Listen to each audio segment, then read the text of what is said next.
Bueno, ¿qué tal? ¿Cómo están? Nos encontramos ahora con el profesor Julio César Mateu, que nos visita desde la Universidad de Lima, en Perú. Muchísimas gracias por estar hoy con nosotros. Gracias, es un gusto. Bueno, Julio César es un experto o un curioso, como le gusta decir, de la alfabetización mediática e informacional, y nos visita gracias a un proyecto con la Academia de la Deutsche Welle, justamente para reflexionar y promover este tipo de temáticas. Nos gustaría que nos cuentes qué quiere decir esto de alfabetización mediática e informacional, que en El Salvador se ha discutido muy poco en realidad. Sí, en general, como veníamos conversando, es un problema latinoamericano y en gran parte del mundo también, ¿no? Es un concepto que, si bien no es nuevo, porque nace en los fines de los 70s, inicios de los 80s, con un documento importante de la UNESCO, no ha tenido la repercusión que debería. En simple, es el desarrollo de capacidades para interactuar con los medios de comunicación de forma crítica. ¿Qué significa interactuar con los medios de comunicación? Por ejemplo, cuando uno lee una noticia, saber que el medio que la pone en circulación tiene unos intereses, que el hecho de que esté diagramada de una manera cumple unos intereses también, que hay una publicidad, que hay unos fines, que hay una experiencia en la lectura, que tiene un impacto cultural también, social, político. En fin, lo que hacemos cuando estudiamos comunicación, eso es de alguna manera competencia mediática, alfabetización mediática, y la idea es trasladar esta experiencia que nosotros tenemos la suerte de tener para todos. Esa capacidad, digamos, de analizar un mensaje, que siempre dicen que los comunicadores o los periodistas nos volvemos unos insoportables porque uno está todo el tiempo pensando en el guión, en la luz, entonces la gente muchas veces da como análisis muy lineales, ¿no? La película es linda o es fea. Sí. Analizar, pero también para poder producir, porque hoy es muy factible que podamos hacer cualquiera de nosotros un video y hacemos una historia de Instagram y lo subimos al Twitter, y a veces eso puede tener un impacto y en consecuencia hay una trascendencia ética, ¿no es cierto? Claro, o sea, un poco si el día de mañana yo sí. te tomo una fotografía y pongo cualquier cosa debajo y la empiezo a distribuir, podría caer en difamación. O entonces conocer los aspectos legales, por ejemplo, de lo que yo hago en los medios, o qué hacen las empresas con los datos que yo pongo. Estos son algunos de los elementos que configuran lo que llamamos alfabetización mediática. Entonces, es algo que no es un curso, no es una asignatura, no es un taller, sino es algo que se desarrolla. Incluso quienes hemos estudiado comunicación, todo el tiempo estamos actualizándonos al respecto, porque uno nunca termina de aprender. Cada día aparece un nuevo medio, una nueva empresa, una nueva plataforma, y es importante saber un poco a qué responden, para qué está allí y cómo podemos expresarnos mejor. En definitiva, lo que se quiere es que los ciudadanos podamos ejercer un derecho, que es el derecho de ser ciudadanos y poder expresarnos, poder comunicarnos, poder informarnos.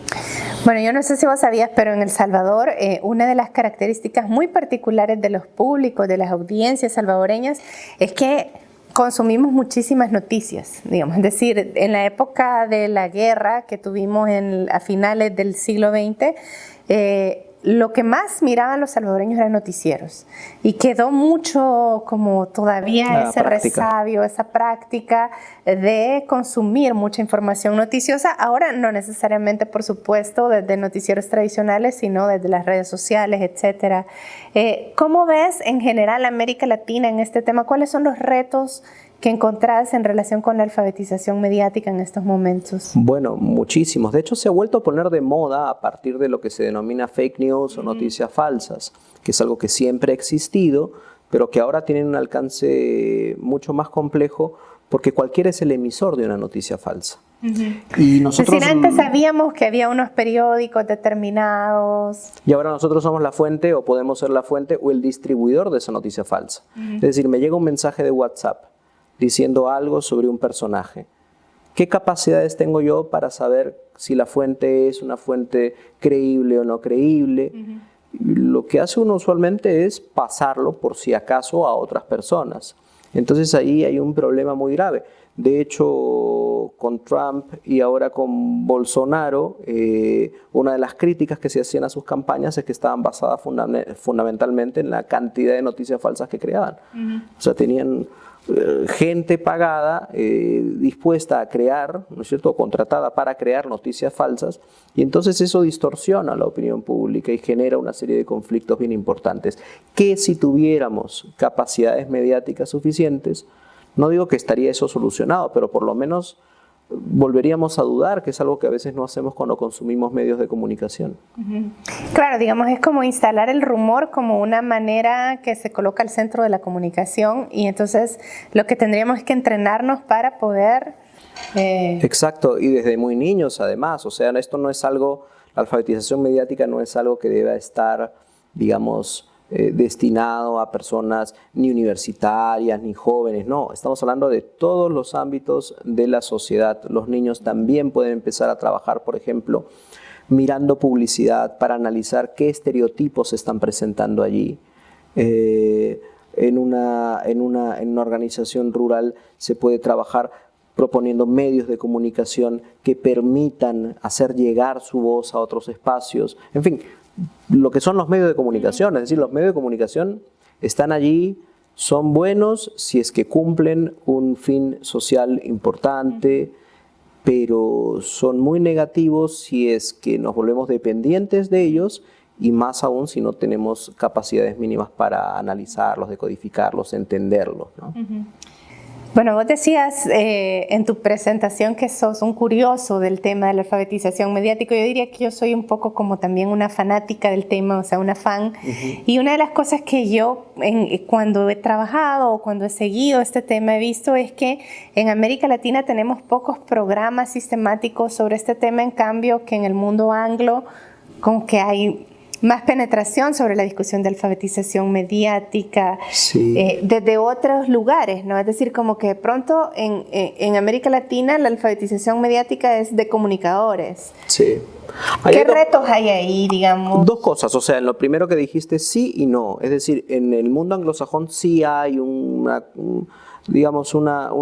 cierto conocimiento de lo que ellos denominan media literacy o media education, un poquito mayor, pero siempre está en niveles muy universitarios, muy académicos. A nivel de políticas públicas son contados los países que tienen programas y proyectos en esa materia. Francia, por ejemplo, es un muy buen ejemplo. Inglaterra mismo también. Era, ¿no? Porque una de las cosas que dice David Buckingham, por ejemplo, uno de los expertos mayores en este tema, se queja de que se le han quitado muchos fondos a los proyectos, porque claro, no estamos hablando de algo que sea popular para los gobiernos. O sea, enseñar a pensar, a dudar y a decodificar medios es algo que puede jugarnos en contra. Entonces, al no ser una cuestión tan popular, tampoco tenemos demasiados incentivos para desarrollarlo, ¿no? Pero creo que sí es importante sacar de la comunicación el tema, porque no es un tema solo de comunicadores. Estamos hablando de un tema que atraviesa la sociedad. Pienso, por ejemplo, en educadores, en profesores, en institutos pedagógicos, en facultades de educación.